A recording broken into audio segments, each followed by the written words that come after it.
So friends, in today's video I am going to tell you that if you have Reconnect Inverter AC and E3 error is coming in that AC, then how can you fix this error, and that too very easily. So let's start the video.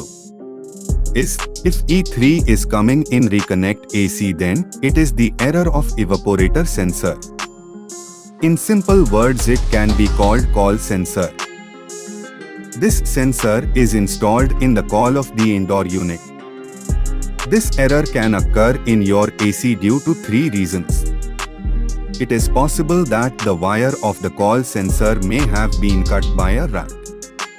If the rat has cut the wire of the coil sensor, then reconnect the wire. Then this error will be completely fixed. And if the rat has not cut the wire of the coil sensor and still this error is coming, so you look at the sensor connector in the PCB. This error also occurs due to loose connection. Or even if you remove the connector and reinsert it, this error will be fixed.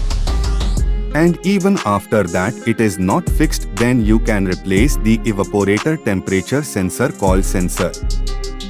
Then this error will be completely fixed. Generally this error occurs due to sensor problem. Most of the time this problem gets completely cured by changing the sensor. And if this problem is not fixed after changing the sensor, then you will have to change the power circuit board. I hope you have understood the information given by me. Then please like my video.